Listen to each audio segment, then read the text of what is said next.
Hi, this is Remembering the Past, the show where we talk about people who've died recently who've had a profound effect on our history, our society, or our culture. Tonight we're going to talk about another person I had the pleasure to meet a couple of times, one of the most unforgettable characters I ever met, Minnie Minoso, who died recently at the age of 89, or maybe it was 90, or maybe it was 91, or maybe even 93. We don't really know. What we do know is that Minnie Minoso was one of the great players in baseball history. He was the first black Latin player. He entered the major leagues in 1949, 2 years after Jackie Robinson. He was a hustling, talented outfielder with speed and power, one of the great players in Cleveland Indian history, and also one of the great players in Chicago White Sox history. He played in the major leagues in 5 different decades. He played professionally in 7 different decades. He's the oldest major leaguer ever to get a hit. And he's one of the most congenial, friendly guys, a true ambassador to baseball. And I'm going to go out on a limb, but not very far, by saying that him not being in the Hall of Fame is the biggest travesty in the Baseball Hall of Fame. There aren't 20 people in the Hall of Fame who were more influential in baseball than Minnie Minoso. I met Minnie Minoso a number of times. I knew him and liked him, but geez, everybody who met him knew him and liked him. In 2006, when he was up for election to the Baseball Hall of Fame, an election he didn't get in, I wrote this article in the Chicago Tribune. The style and skill of black Latin players has elevated baseball for 2 generations.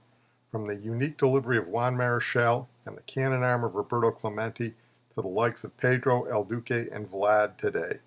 The first black Latin major leaguer who pioneered the way was one Saturnino Orestes Armas Minoso Arrieta, aka Minnie Minoso, coincidentally the first black to play for the White Sox. Less heralded than Jackie Robinson, Minoso was every bit the groundbreaker Robinson was. For 15 years, Minoso faced not only racial discrimination, but also the unique frustrations and difficulties Latin players were forced to endure. Minnie is among the nominees for Baseball's Hall of Fame in a special vote to be held next month. Though Minnie is rarely mentioned in discussions of prospective Hall of Famers, few are more deserving of the honor. His career goes back as far as the Negro Leagues with the New York Cubans until 1949, when Bill Veeck bought his contract for the Cleveland Indians. As it was with Jackie Robinson, racism cost Minnie his most productive years. Minoso didn't begin his major league career until he was 26. His playing record after that age compares favorably to that of Robinson and most Hall of Famers. Traded to the White Sox, he won a Golden Glove, drove in 100 or more runs 4 times, and was a phenomenal base runner. At different times, he led the league in hits, doubles, triples, total bases, and stolen bases. Baseball analyst Bill James believes that if Minoso had been allowed to begin his major league career at 21, he would be among the 30 greatest players ever. In 1976, Bill Veeck brought 53-year-old Minnie out of retirement to be the White Sox designated hitter. In his first game after going hitless against an all-star pitcher, he publicly apologized to the fans. The next day, he atoned and became the oldest player in Major League history to get a hit. In 1980, at 57, he became the oldest position player ever to play in the majors. If baseball bigwigs hadn't nixed the idea, Minnie would have made an appearance in 1990 and become the only major leaguer to play in 6 decades. Undaunted, at age 80 in 2003, he became the oldest professional baseball player ever by drawing a walk for the minor league St. Paul Saints. Had the Saints not replaced him with a pinch runner, he'd undoubtedly have stolen second base. A consummate team player, no one hustled more in the field or on the bases than Minnie. He had one of the best senses of humor in baseball, arguing bad calls in a unique hybrid of English and Spanish designed specifically to confuse umpires and players alike. As a Cleveland Indian, he was the most popular player in Cleveland. With the White Sox, his popularity in Chicago was second only to that of Mr. Cub, Ernie Banks. Minnie remains an ambassador of the game, regularly attending charity events, chatting up fans, and giving autographs. In 2010, don't be surprised to see him offered a contract to play in his 8th decade. Look for him standing on second, smiling, after hitting a double to left center. Someone once said of Ginger Rogers that she did everything Fred Astaire did, except she did it backwards and in high heels. Minnie Minoso may not have faced the intense pressure experienced by Jackie Robinson, but he did everything Jackie did while facing the added burdens of a Latino in the 1950s America. Despite all that, he maintained a perspective sadly lacking in today's athlete. He once said, "What more could I ask of life? I came from nowhere. I worked in sugar fields as a boy. It was a tough life.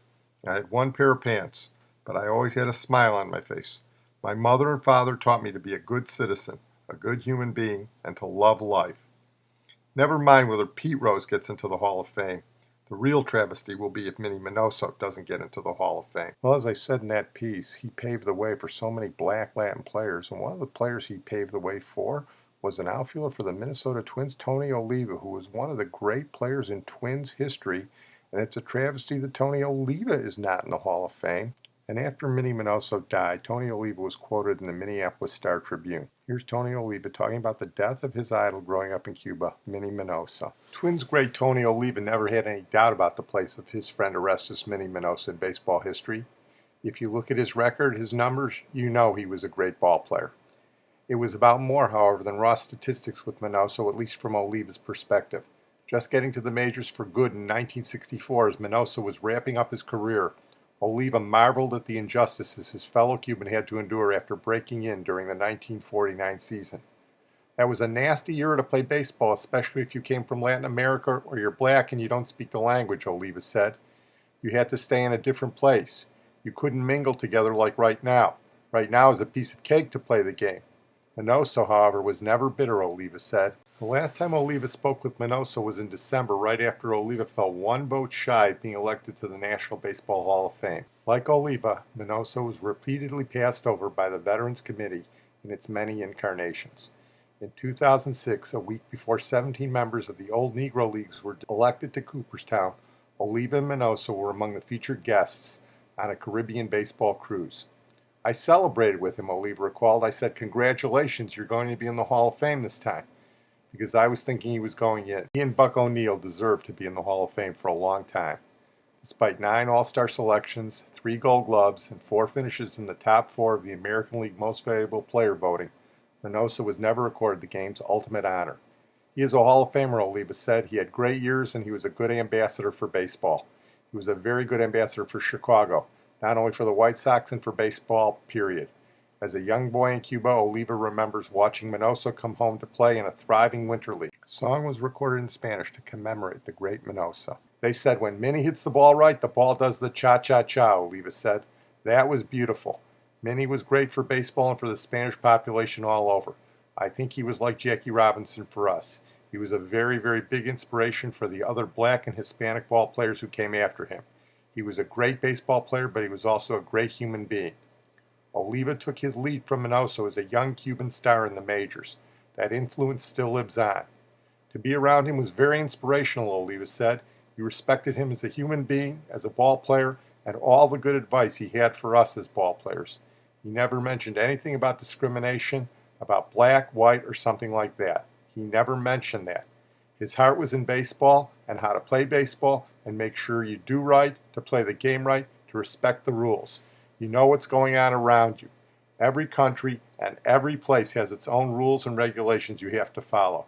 He was never bitter. Here is Minnie being interviewed outside White Sox Park when he was almost 90 years old on the site of Old Comiskey Park, where he hit a home run in his first at-bat in 1951 off the Yankees' Vic Rashi. Baseball has been very, very, very good to me. It gave me more that I've respected, and I never think they would be so good to me. And I never expected I was so good to them till they just gave me so many good things. So they gave me good friendship. We have like you, the gentleman. We know each other for many years. We keep this friendship so nice without making any bad state against each other. We respect each other. We see each other no matter where. Hi, buddy, how are you? This ballpark here seemed like yesterday. My first time I came out here to play here, and this home play over there, and this left field over there was on May 1st, 1951. We played against the New York Yankees, I never forget. We lost. We lost at 42. My first time at bat, the first pitcher hit a home run in the left field.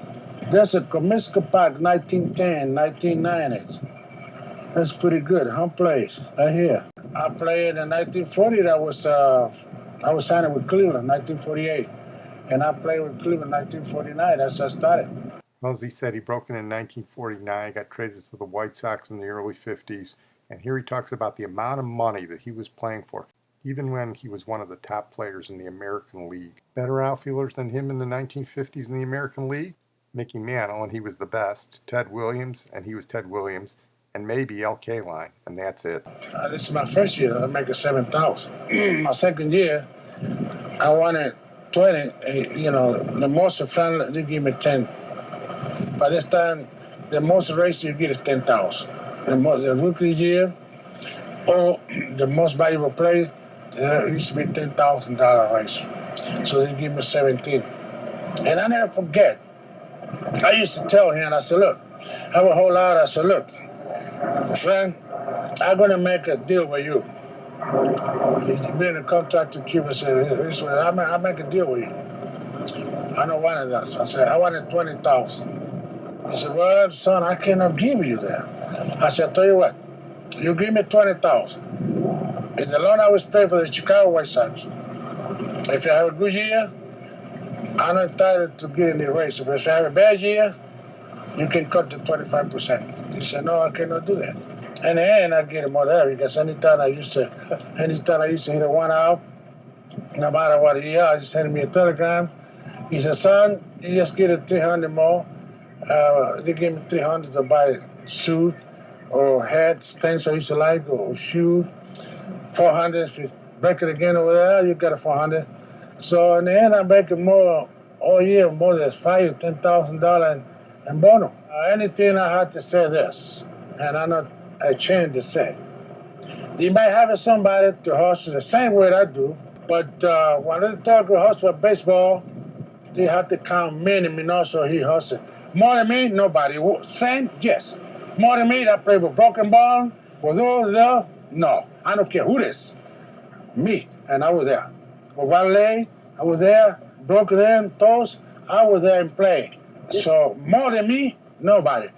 They could have a better ball player, better hitter, more intelligent, better arm, better feeler, better anything, better bond. But the hustle and give it 100%, no one. No, Minnie, I can testify. Watching you play when I was a little boy and talking to you when I was an adult, you were one of a kind, truly. Come on, Baseball Hall of Fame. Get your head out of your butt and get Tony Oliva in there. And by all means, get Minnie Minoso in there. Well, I want to close on that note. I want to thank my producer and IT genius, Sid Tepps. By the way, Minnie Minoso is also the first player that Sid remembers his dad taking him to see at Comiskey Park. And to close and honor Minnie Minoso tonight, I think we'll play a little Cuban music. Actually, it was written by a Puerto Rican, but it was made famous by one of Minnie's Cuban countrymen, one of his famous countrymen, I might add, Desi Arnaz. It's called El Cumbanchero. To the best I could ascertain, a cumbanchero is a guy who likes to have fun. Apparently John Kennedy liked this song, and I'd be willing to bet that Minnie liked this song too. So we salute Minnie with his Cuban countryman Desi Arnaz and El Cumbanchero. A cumba, cumba, cumba, cumbanchero, a bongo, bongo, bongo, bongo cero, riquiti que va sonando el cumbanchero, bongo cero que se va, bongo cero que se va. A cumba, cumba, cumba, cumbanchero, a bongo, bongo, bongo, bongo cero, riquiti que va sonando el cumbanchero, bongo cero que se va, bongo cero que se va. I do something for baseball. I don't do anything against the baseball. I do everything for baseball. I give my life to the game. And I think that the game gave me everything I am.